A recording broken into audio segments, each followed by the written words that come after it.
Assalamualaikum warahmatullahi wabarakatuh. Salam sejahtera untuk kita semua. Om Swastiastu, Namo Buddhaya. Sebelumnya saya mau tanya kepada teman-teman, apakah suara saya bisa didengarkan? Untuk teman-teman. Sudah terdengar, Pak. Ya, ini permintaan dari yang membuat hajat ataupun dari Mbak Radil untuk teman-teman bisa diaktifkan terlebih dahulu kameranya.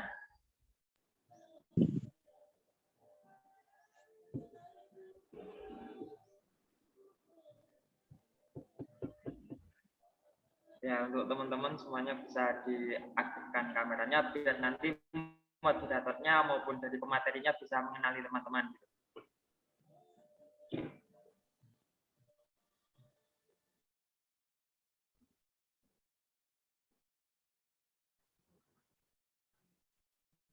Sambil menunggu teman-teman yang lain mengaktifkan kameranya, langsung saja di sini saya sebagai moderator nanti akan memandu untuk acara untuk kedepannya bersama nanti pemateri.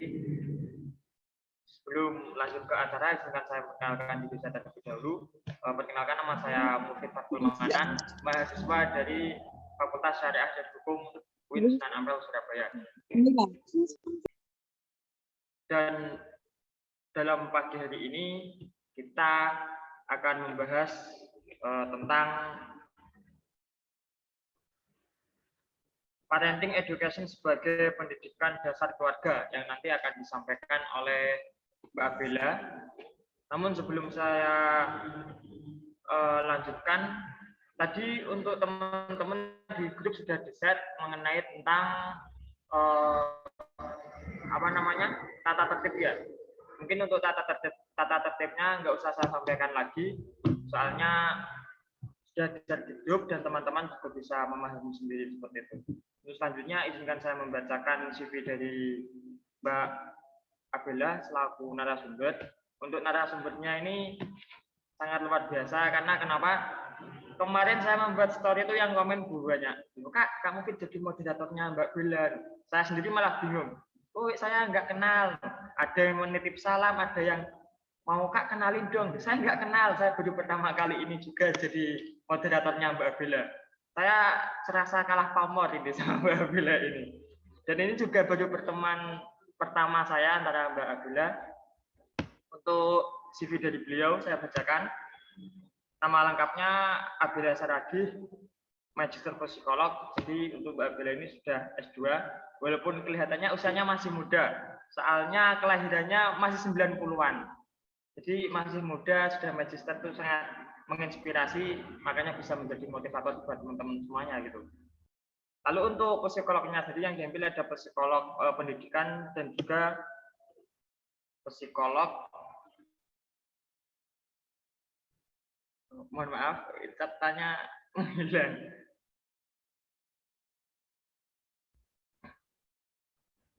Saya ulangi, untuk psikolog yang diambil Mbak Bella sendiri ada psikolog pendidikan dan juga perkembangan. Serta Mbak Bella sendiri juga menjadi inisiator dari DEKAP Psikologi. Untuk pendidikan S1-nya ada di USU, lalu untuk S2-nya ada di UNED. Selain itu, dalam acara webinar ini dilaksanakan oleh Mbak Amelia Radil sebagai salah satu untuk tercapainya KKN DR. Jadi ketika momen online seperti ini, KKN ini dari pihak UINSA ada 3 jenis sendiri, yakni ada langsung terjun ke lapangan, online, dan juga ambil riset. Nah kebetulan untuk yang sebagai pelaksana ini, Mbak Radil ini mengambil KKN DR, yakni untuk metode-metode yang berhubungan dengan video, editing, maupun yang lainnya. Tujuan dari diadakannya webinar ini sendiri yakni untuk meningkatkan pengetahuan dan juga pemahaman kepada orang tua maupun calon orang tua seperti kita ini dalam mengenai pendidikan dalam keluarga sendiri seperti itu. Mungkin tidak usah lama-lama lagi, langsung saja saya serahkan kepada narasumber kita yang sudah dinanti-nantikan materinya oleh teman-teman semuanya. Untuk waktu dan tempat, Mbak Bella, saya persilakan. Terima kasih Mas Mufid. Selamat pagi teman-teman semua, teman-teman dan juga Bapak Ibu ya. Mungkin ada orang tua juga yang hadir pada hari ini. Tadi sudah diperkenalkan, nama saya Bella. Saat ini saya berdomisili di Jakarta. Jadi saya sebenarnya juga kuliahnya dulu di Surabaya untuk ngambil profesinya. Mas, saya izin untuk share screen ya. Oke. Apakah di share screen saya sudah tampak di layar ya? Parenting education. Oke. Sudah tampak ya, Mas Mufid? Sudah, Mbak. Sudah. Oke. Hari ini, pagi ini teman-teman sesuai dengan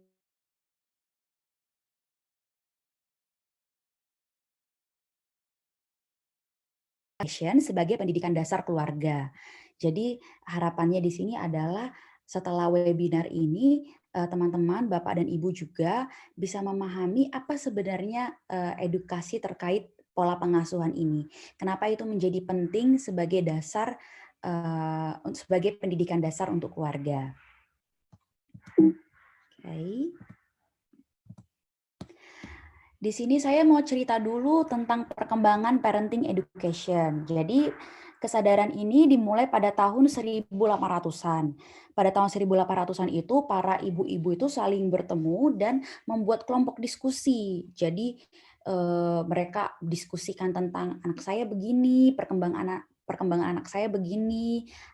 Saya juga melakukan hal ini, saya akan memberikan stimulasi ini kepada anak saya, seperti itu. Jadi kelompok diskusi ini didirikan dan dihadiri oleh para ibu-ibu. Jadi pada tahun 1800 itu kesadaran tentang parenting itu sudah muncul ya, Bapak Ibu, dan diinisiasi oleh para ibu-ibu. Karena pada zaman dahulu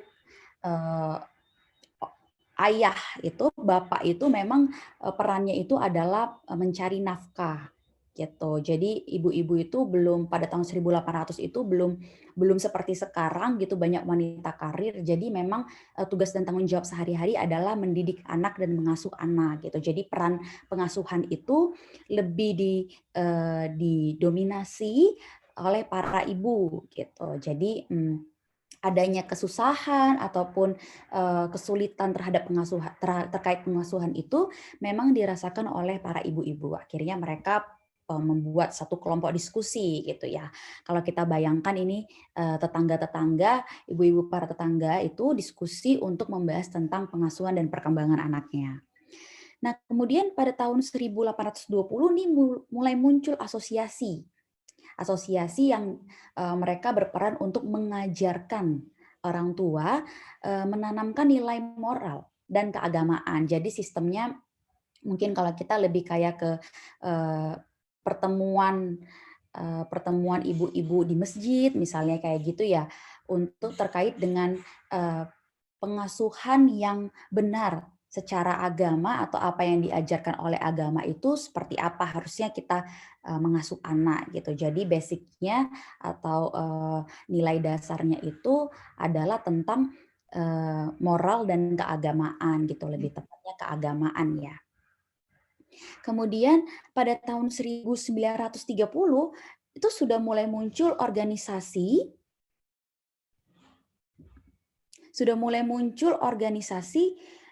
yang memberikan edukasi terkait parenting. Kalau tadi asosiasi-asosiasi untuk mengajarkan orang tua tuh kayaknya lebih bersifatnya tuh spiritual dan kecil ya, dalam kelompok kecil. Kalau pada tahun 1930 itu sudah bentuknya organisasi gitu, dan sudah ada 400 organisasi yang muncul untuk memberikan edukasi terkait parenting. Nah, pada tahun 2000 itu pertama kali muncul publikasi, jadi jurnal ilmiah gitu terkait dengan parenting dari profesional, dari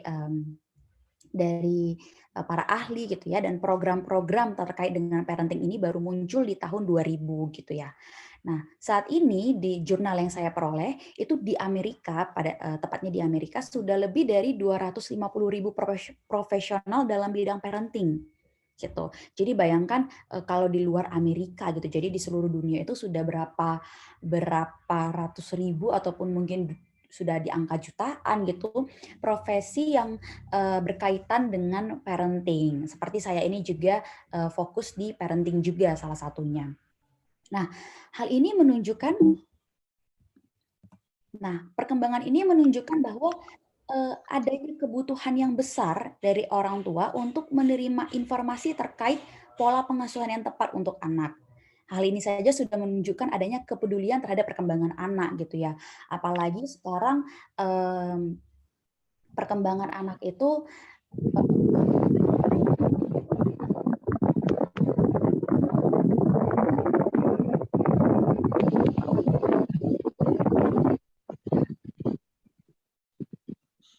jadi sekarang banyak juga anak-anak berkebutuhan khusus yang memerlukan parenting yang berbeda dengan anak-anak tipikal pada umumnya. Jadi kebutuhan orang tua terkait bagaimana saya harus mendidik anak saya itu semakin besar gitu ya. Kalau dilihat-lihat dari perkembangan yang tadi sebenarnya sudah dari tahun 1800 tuh ada kebutuhan untuk mencari tahu ya tentang pengasuhan yang tepat. Jadi adanya sebenarnya kepedulian terhadap perkembangan anak gitu. Jadi Bapak Ibu yang teman-teman yang hadir di sini merasa kebingungan atau merasa nggak percaya diri dengan pola pengasuhannya, kita nggak sendiri karena sejak tahun 1800 para orang tua atau para ibu-ibu itu juga sudah merasakan kesulitan yang sama dengan apa yang kita rasakan saat ini. Apalagi pada saat ini tuh musuhnya tuh lebih banyak ya, musuh tanda kutip ya, sosial media, pergaulan itu juga jauh lebih tidak terkontrol kadang-kadang gitu ya. Jadi PR-nya kita tuh lebih banyak, tantangannya lebih besar, seperti itu. Nah, kemudian apa dampak dari perkembangan parenting education gitu, edukasi tentang pengasuhan berkembang ini ternyata berdampak. Apa saja dampaknya? Ada 2 yang saya temukan. Yang pertama, adanya konsep parenting yang paten gitu. Jadi konsep parenting yang paten itu adalah yang efektif itu parenting seperti apa, dan itu sudah dilakukan karena adanya perkembangan parenting education ini membuka pintu untuk penelitian-penelitian dan ternyata ditemukanlah konsep parenting yang paten yang memang sudah diteliti pada jumlah yang sangat besar gitu ya. Bahwa ini adalah konsep parenting yang efektif yang kita berikan kepada anak gitu. Kemudian yang kedua, dampak dari edukasi parenting yang cukup masif ini adalah terlalu banyak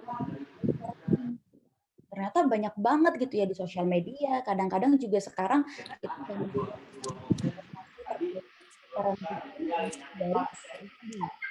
jadi kita juga dengarkan sekarang dari ibu-ibu atau para moms ya yang punya anak dan mereka explore sendiri gimana cara parenting gitu di rumah gitu ya, dan mereka merasa ini sepertinya tepat gitu diajarkan kepada anak ada perkembangan A, B, C gitu.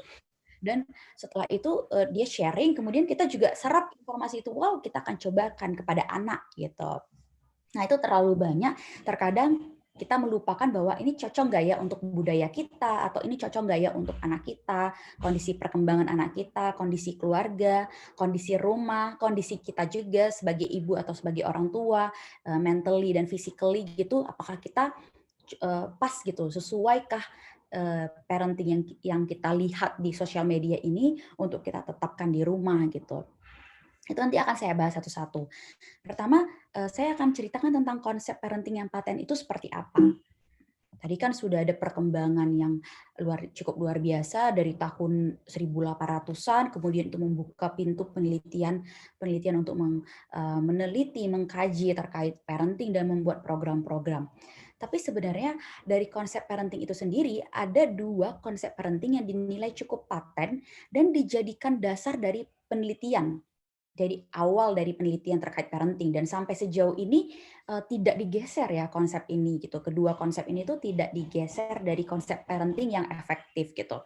Yang pertama ada parenting style dari Baumrind, kemudian ada parenting dimension dari Schaefer dan Becker gitu ya.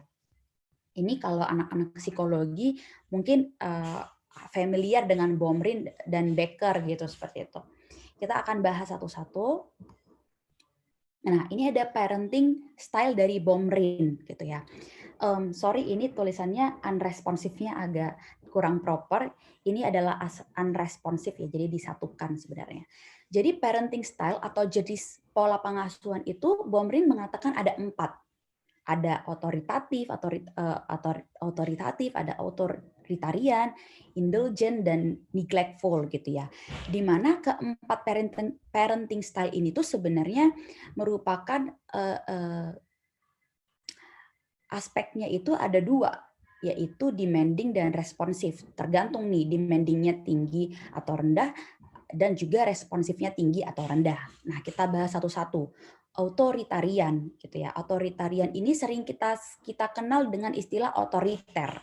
Kalau Bapak Ibu atau teman-teman juga lihat di grafiknya ya, dia di bagian ada demanding tapi tidak responsif. Demanding ini adalah tuntutan, menuntut apa ya?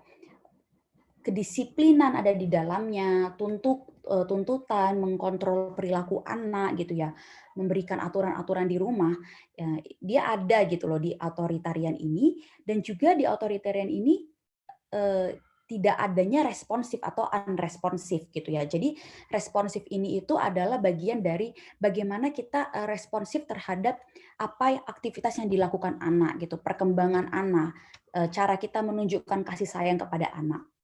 Dalam kata lain, authoritarian atau otoriter ini adanya pola pengasuhan ada yang adanya demanding atau tuntutan tadi, tapi tidak adanya responsif. Bayangkan, jadi kita hanya menuntut, sudah juara 3 kurang gitu ya, harus juara 1 gitu. Sudah nilai 80 kurang, harus nilai 90 tanpa adanya apresiasi kepada anak, memberikan penghargaan kepada anak, menunjukkan kasih sayang kepada anak, memenuhi kebutuhan emosionalnya gitu. Bayangkan itu pola pengasuhan seperti itu akan menghasilkan anak seperti apa. Kemudian ada yang kedua yang indulgent, itu adalah sabar gitu ya. Dia tuh tidak responsif, dia berada di unresponsif dan undemanding. Dia tidak responsif dan dia juga tidak menuntut gitu. Anak dibiarkan saja seperti itu. Jadi kayak bukan pengabaian tapi lebih kayak ke dibiarkan gitu, dibiarkan untuk tidak diarahkan dan tidak juga diberikan support gitu ya, seperti tanpa orang tua seperti itu. Bayangkan anak yang seperti itu, yang berada dalam pola pengasuhan seperti itu, dia akan tumbuh menjadi anak seperti apa. Kemudian di sisi kanan itu ada yang autoritatif gitu ya. Autoritatif ini yang sering kita dengar dengan demokratis gitu ya. Ini adalah menurut Bomrin ini adalah pola pengasuhan, bentuk dari pengasuhan yang paling ideal, paling efektif jika kita berikan kepada anak. Dia ada demanding-nya, ada tuntutannya kepada anak, tapi juga dia responsif terhadap kebutuhan anak, demokratis gitu. Jadi dia menuntut tapi tidak juga mengabaikan kebutuhan emosional anak. Dia mengutarakan peraturan-peraturan di rumah, tetapi juga memberikan kebebasan kepada anak untuk berpendapat seperti itu. Dia menuntut anak untuk misalnya harus ranking, tapi juga memberi responsif dalam memberikan kasih sayang, dukungan, gitu ya. Nutrisi itu juga bentuk dari responsif gitu ya kepada anak gitu. Bayangkan kalau anak yang tetap dikontrol seperti ini, tapi tetap diberikan kasih sayang dan disupport dan diberikan kebebasan juga gitu, kebebasan yang bertanggung jawab. Anak ini nanti akan tumbuh menjadi orang yang bebas, kreatif, tapi tetap juga bertanggung jawab gitu loh dengan apa yang dia pilih seperti itu. Kemudian di sisi terakhir itu adalah neglectful, menggabaian, abai gitu ya. Di mana dia ada responsifnya tapi tidak demanding gitu. Jadi dia hanya memberikan support, hanya memberikan dukungan, kasih sayang, manja banget ini anak nanti jadinya, tapi tidak ada tuntutan gitu, tidak ada kontrol perilaku, tidak pernah salah gitu ya. Kalau melakukan sesuatu itu tidak pernah salah, tidak ada aturan di rumah gitu, tidak ada batasan-batasan terhadap perilaku anak, apa yang boleh dan apa yang tidak boleh. Hanya diberikan kasih sayang, dimanja aja gitu. Jadi bayangkan kira-kira anak yang dalam pola pengasuhan neglectful ini akan tumbuh menjadi seperti apa gitu. Nah, Bamrin mengatakan bahwa parenting yang efektif itu harus seimbang antara tuntutan dan kasih sayang. Jadi harus seimbang antara demanding-nya dan responsifnya. Atau dalam kata lain, Bamrin sangat mendukung pola pengasuhan demokratis atau otoritatif ini untuk diterapkan di rumah.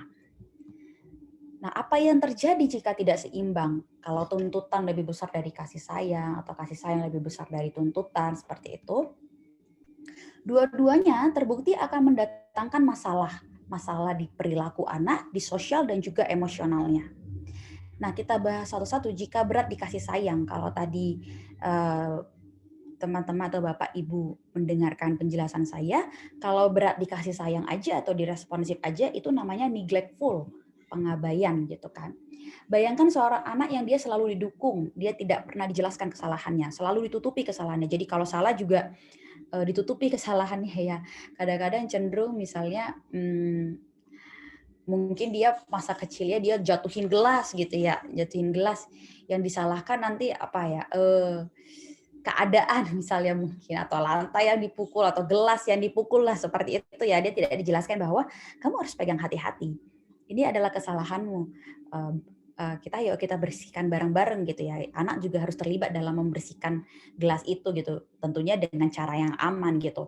Nah, itu dia akan belajar sesuatu dari situ gitu. Akan belajar sikap tanggung jawab gitu ya. Otonominya dia, kemandiriannya juga akan berkembang. Bayangkan kalau dia tidak diajarkan untuk membereskan masalah yang dia buat sejak kecil gitu ya. Dia nanti akan tumbuh menjadi anak yang bergantung kepada orang lain, atau dia tidak bertanggung jawab gitu dengan kesalahan yang dia lakukan. Dia tidak bisa mengembangkan empati dan semaunya sendiri gitu.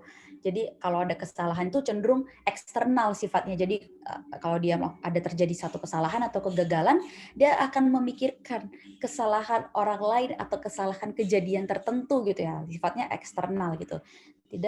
Bukannya malah mengevaluasi diri sendiri gitu. Karena dia selalu didukung gitu dan nggak pernah salah. Kemudian jika berat di tuntutan, bayangkan seorang anak yang selalu dituntut tanpa pernah diberikan pujian atau menerima support. Dia akan merasa tidak diterima gitu. Jadi dia merasa bahwa apa yang dilakukan tuh nggak pernah cukup buat orang tuanya. Itu self esteem-nya dia, keberhargaan dirinya dia itu akan rendah ya, pada anak itu akan rendah.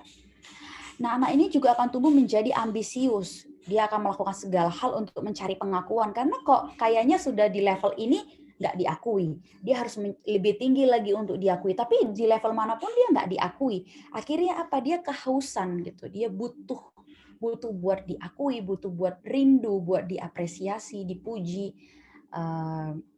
Tidak tahu dia sebatas apa dia sudah achievement yang sudah dia dapat tuh tidak tahu sebatas apa gitu. Ini adalah anak-anak mungkin nanti yang kalau dia pinter, dia jadi kurang, kemampuan sosialnya tuh kurang, seperti itu.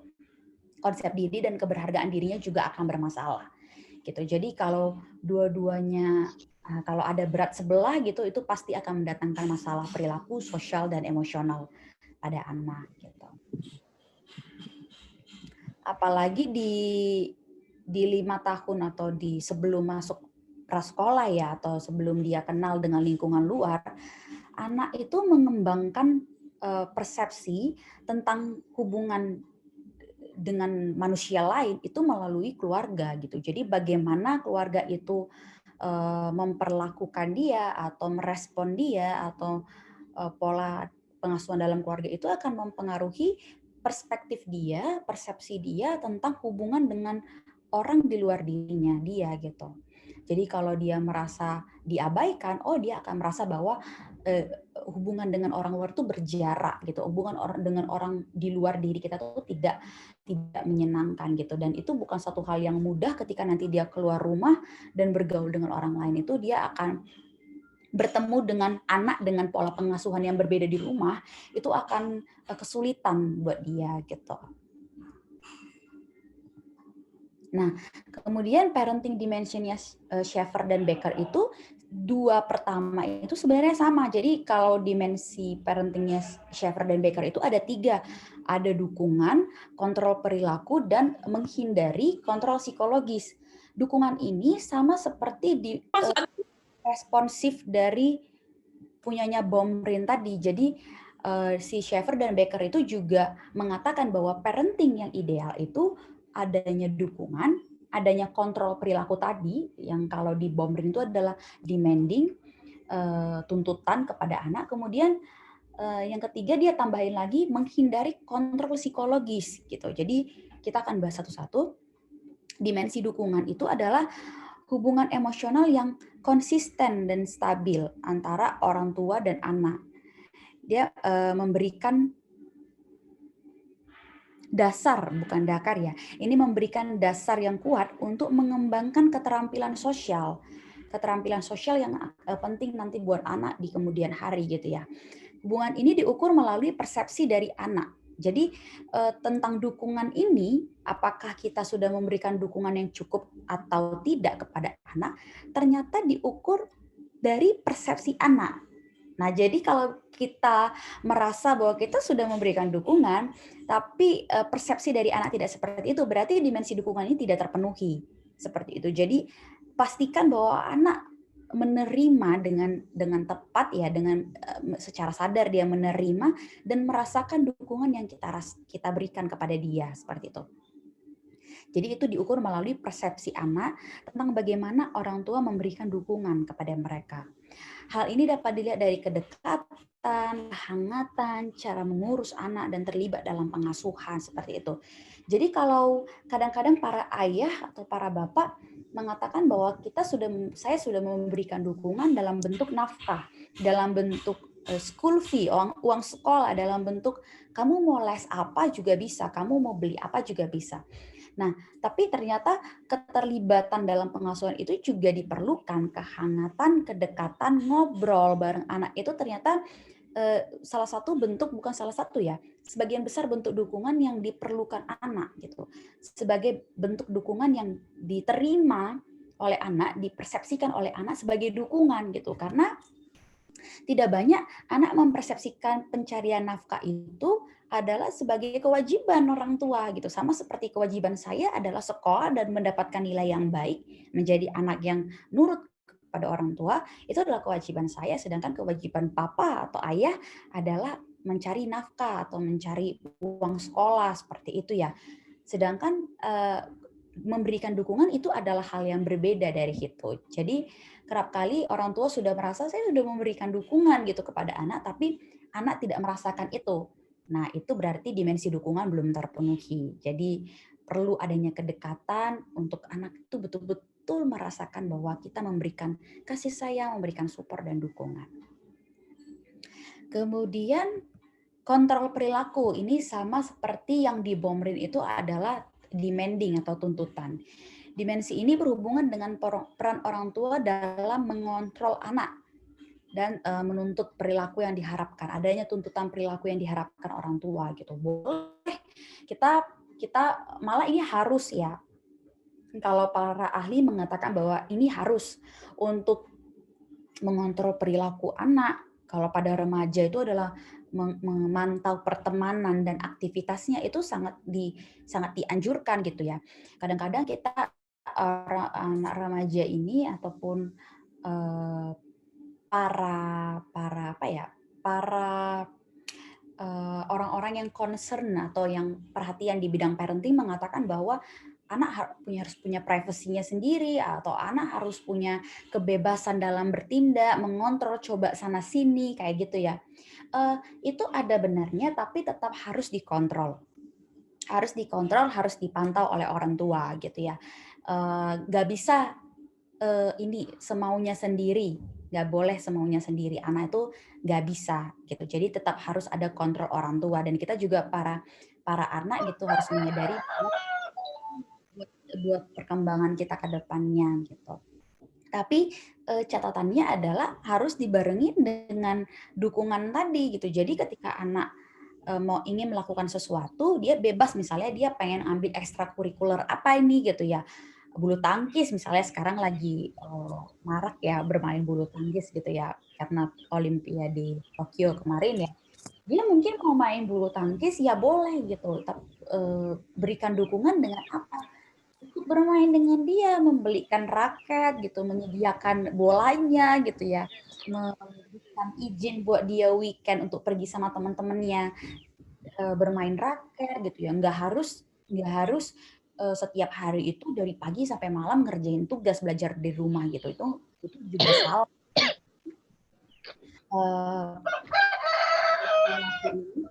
Bentuknya adalah mengawasi, memantau, membuat aturan dan batasan